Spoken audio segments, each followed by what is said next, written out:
අද මම ඔයාලට අරන් ආවේ ගොඩක් වැදගත් වීඩියෝ එකක්. මගේ පරණ මෙෂර්මන්ට් බුක් එක අයින් කරලා අලුත් මෙෂර්මන්ට් බුක් එකක් හදාගන්න විදිහ. මේ මගේ පරණ පොත. ඒකේ මම පටුන වගේ දාලා තියෙනවා. වෙන වෙන මෙෂර්මන්ට් එක එක්කෙනාට දාලා තියෙනවා. මේ පොත print වෙනකොටත් අවුල්ලා තමයි print කරගෙන තිබුණේ මං. ඉතින් ඒක නිසා තමයි ගොඩක් මේ කියන්නේ ලියලා මකලා. ඉතින් දැන් පොත ගොඩක් සවුත් වෙලා.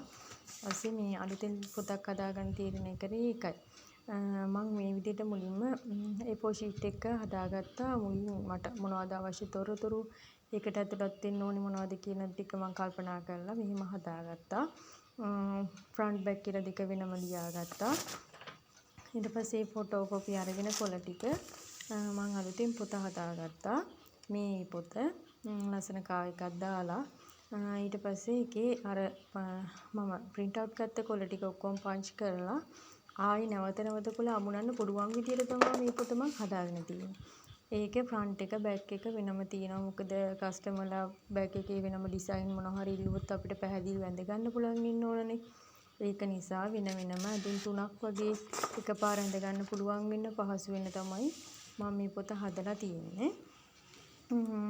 ඊට ලස්සනට කොළ ටික අමුණගෙන තියෙනවා මම පිළිවෙලට. ඒ කියන්නේ උඩ යට එහා මෙහා වෙන්නේ නැති වෙන්න අමුණගෙන තියෙනවා. ඒක පහසුයි. ඊට පස්සේ ඔහොම කොළ ගොඩක් මම අමුණගෙන තියෙනවා. ඊට පස්සේ මම මේකට පටුනක් හදාගෙන තියෙනවා අංක කරලා. මම හිතනවා මේ වීඩියෝ එක ඕගලන්ට ගොඩක් ප්‍රයෝජනවත් වෙන්න ඇති කියලා. බොහොම ස්තුතියි.